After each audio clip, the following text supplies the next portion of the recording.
Welcome to today's episode on RBAC, Role-Based Access Control in Azure Entra ID.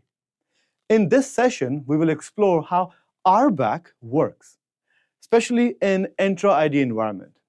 We will also see its components and the best practices for managing access. You'll learn how to assign roles to user, groups, and even applications, and understand the difference between built-in and custom roles. So let's dive in. Let's start with an overview of RBAC in Entra ID. So what is RBAC?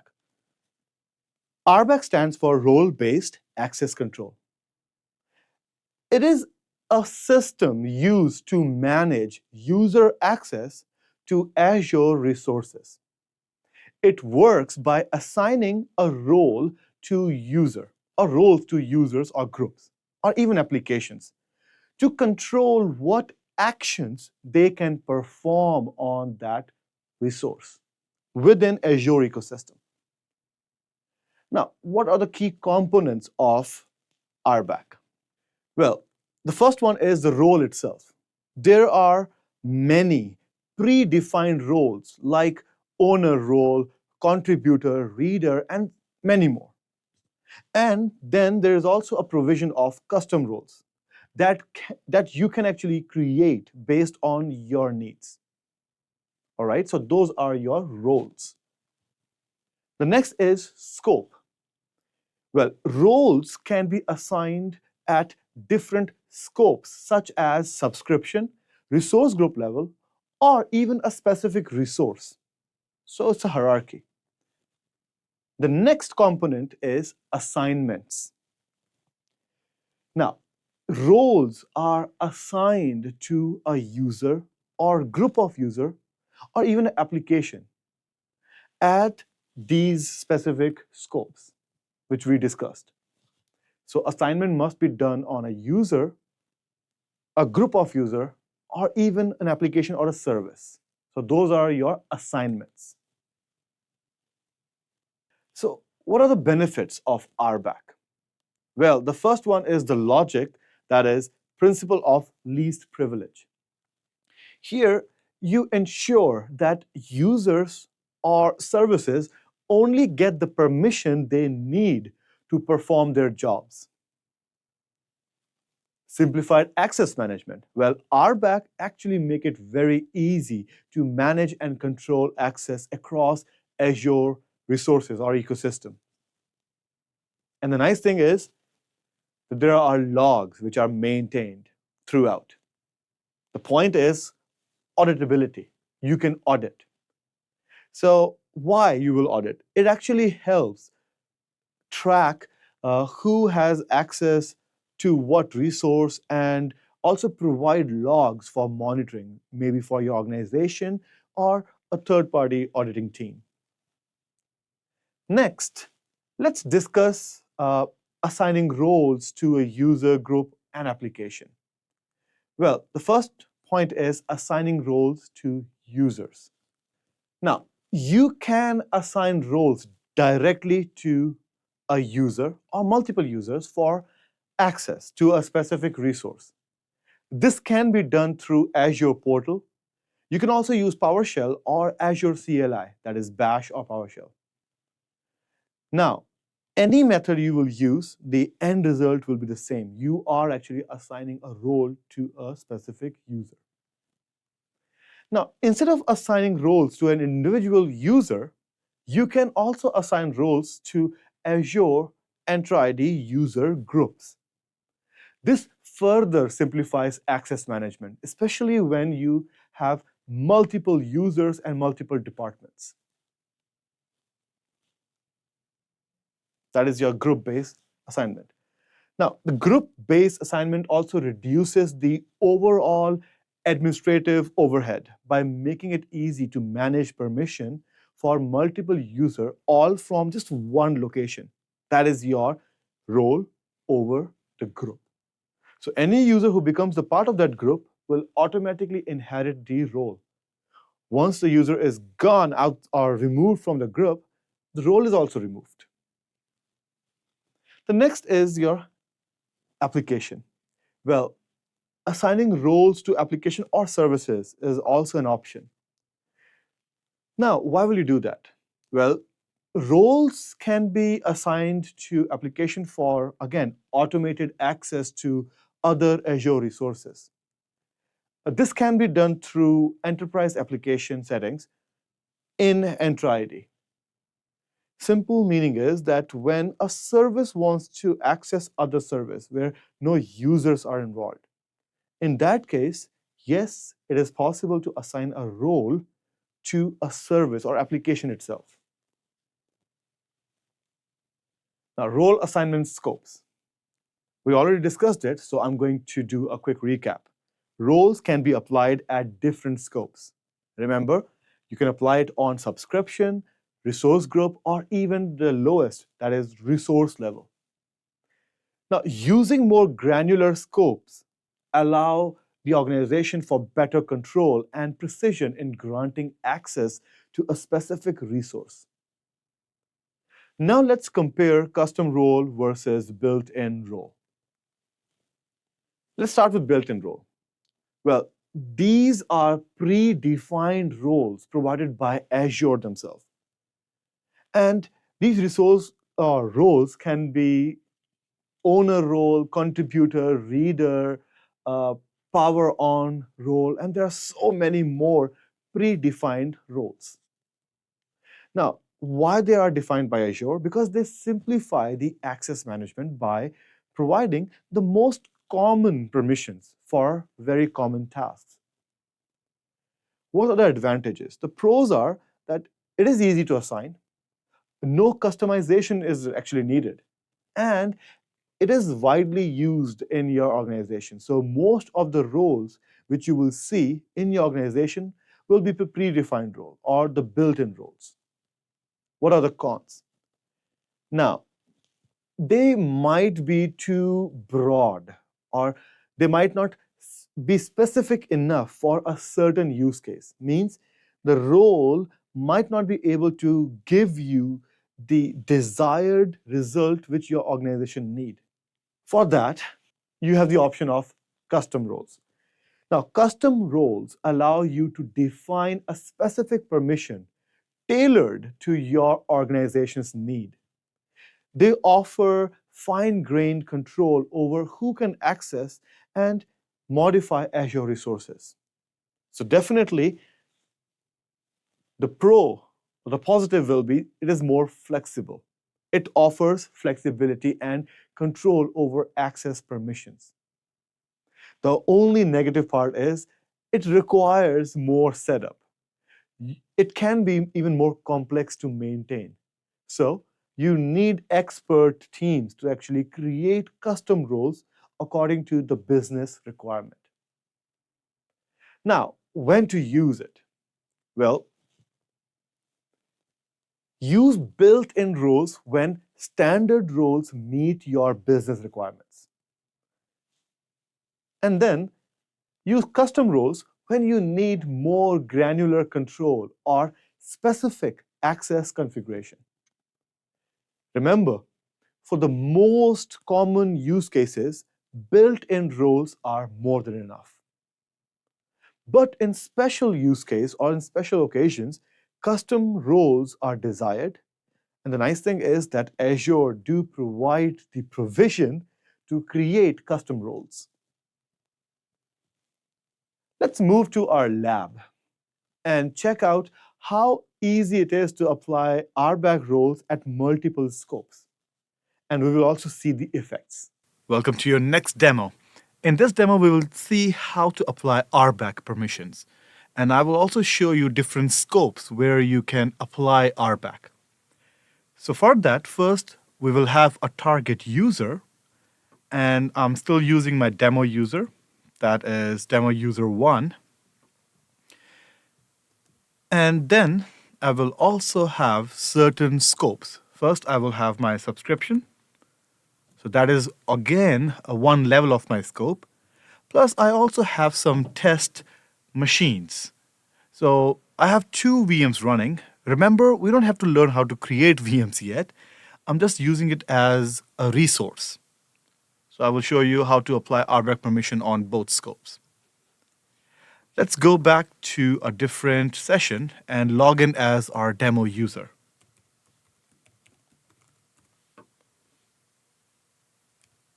Demo user 1. Let's log in.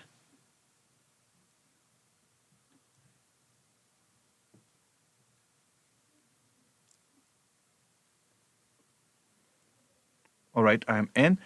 And if I click on subscription, let's say, this user have no subscriptions. That is obvious because this user is just a common employee, just a user without any privileges assigned. If I go to virtual machine, again, nothing. So how can I give a limited privilege to this user? Imagine if I give privilege to this user on my subscription level, then all the resource groups or resources associated with this subscription will be unlocked for this user. So let's do that. I will go to my subscription and click on Pay As You Go. And whenever you have to apply RBAC, look for Access Control IAM here. This is where you manage all the aspects of RBAC privileges. I will click on it. Give it some time, it's still loading.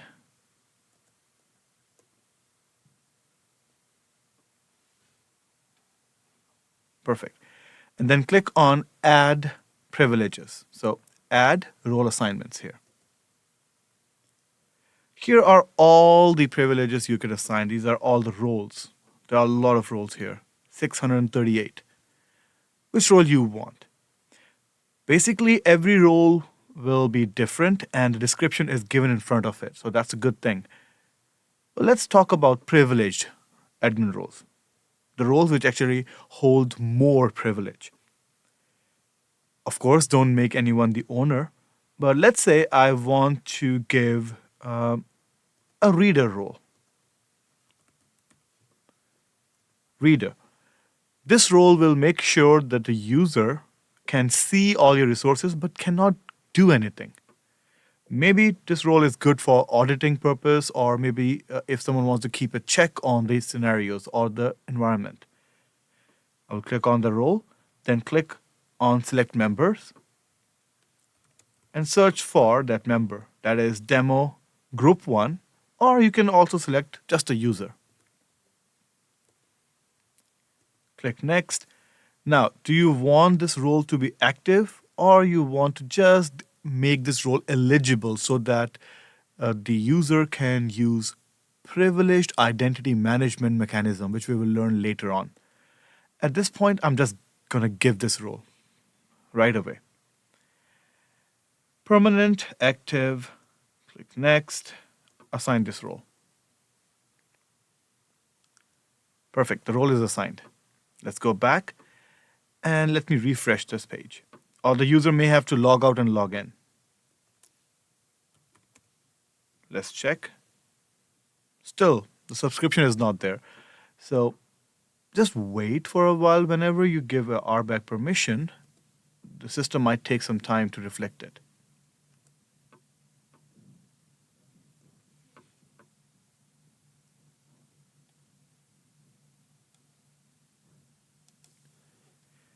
Here you go. The subscription is there, and this user have a reader role. That means now if I go to virtual machine, this user will be able to see everything, not just virtual machine, resource groups as well.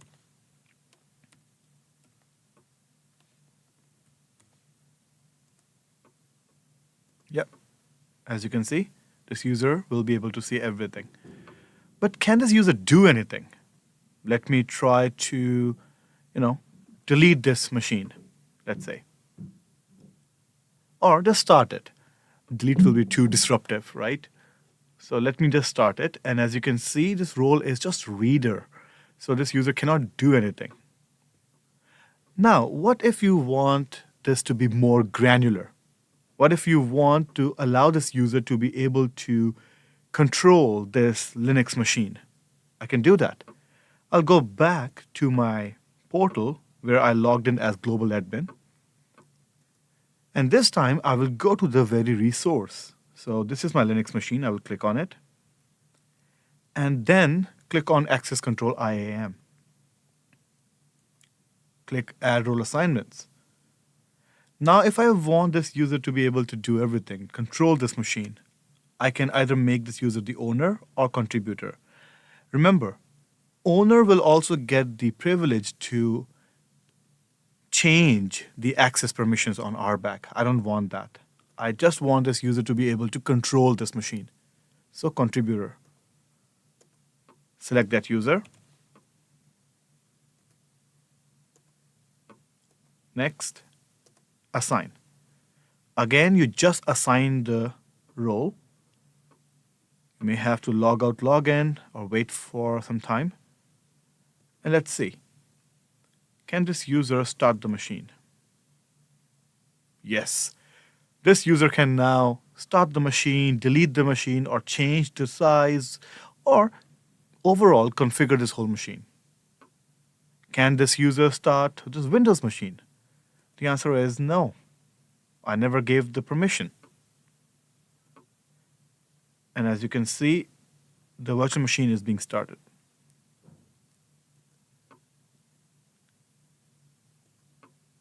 Here we go. It's running. Can this user stop the machine? Of course.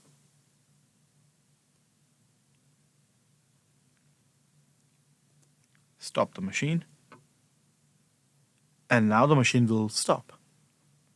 So that is how you give RBAC permissions. Now, how to remove it? It's the same place, just go in the opposite direction. So if I want to remove the privilege over the machine, I will go to the access control of that machine, click on role assignments, and find this user. As you can see, contributor, demo user 1. Select that user and delete. Don't worry, you're not deleting the user, you're just deleting the role. Same thing for subscription. Go to IAM, click on role assignments, where you will see all the users and the role assigned to them. It's reader role for demo user 1. Click on it and delete. So the role will be removed now. So that is how you use RBAC. Remember, RBAC gives you granular control over privileges or granting access. All right, now let's check out if RBAC permissions can be assigned to a service or a virtual machine. That is true. Before we start with this demo, let me tell you that permissions can be assigned to a UPN, that is user principal name, or you can assign it to a group of multiple users. Plus, sometime a service may need a privilege over another service. So RBAC can be assigned to a service or a managed identity. So let's say in this scenario, I have a storage account. In this storage account, let's say we have a file share where our web server is saving all the data. So in this case, my machine where I'm running my web server, my website, and my machine need a privilege over file share. We don't have any users here. We don't have any group. It's just a machine which need a privilege over a file share inside the storage account. How will we do that? First, that machine must have an identity of its own. So, for example, this is my machine. Let's assume this machine is running a website. You go to Identity under Security. As you can see, this machine have no identity of its own. So I want to create a system-assigned identity.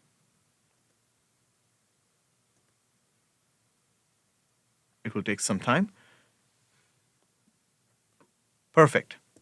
Now I have a system-assigned identity and the permissions can be applied. I will copy this. This will come in handy. This is actually the unique principal ID. With this, you will be able to identify or find this resource. And let's go to storage account. Now imagine in the storage account you have a file share. So I will go to access control, then click on add role assignments, and I want to assign SMB share contributor. Means it will give it will give full access over the file share. I will click on it, click next, and select the member. So basically everything is same, but instead of finding a user, you want to find that machine. So here's my machine and select that. Click next, assign. So that's how you can also assign RBAC privilege to a machine or even a service. One more example.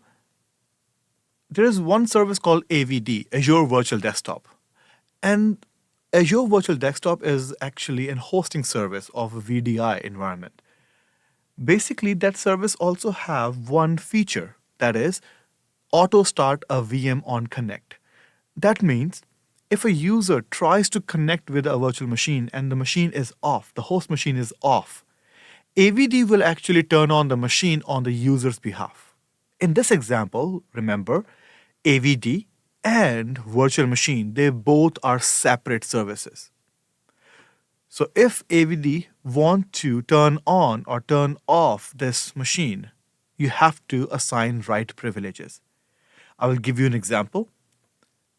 Let's click on the machine, go to IAM, click on Add Role Assignment. So which privilege I was talking about? This one. Desktop virtualization power on contributor means someone who can actually switch on the machine. Click on it, select member. Instead of finding a managed identity, user, or group, you can also search for a service. Here we go, Azure Virtual Desktop. You can also assign it to a service. So that was your RBAC. I hope now you understand that why RBAC is so critical. Welcome back from the lab. I hope now you know RBAC is very critical, very important, also very easy to implement. And I remember to actually tell you that RBAC can be assigned at multiple scopes. And I hope now you will remember that as well. So let's summarize this episode. So to summarize this whole session, I will say that RBAC provides a very powerful way or method to control access to Azure resources by assigning roles to users, user groups, or even services or applications. By using principle of least privilege, RBAC ensures that users only have the necessary permissions for their tasks. This reduces the risk of unauthorized access to your Azure ecosystem. Built-in roles are also very convenient for common tasks, while custom roles give you the flexibility to tailor access based on your organization's requirement or needs. Group-based assignments and assigning roles at a very granular scopes will simplify management and improve security even further. Thank you for joining today's session. I hope this gave you a clear understanding of how to implement and manage RBAC effectively, especially in Azure ecosystem. I will see you in the next episode. Take care.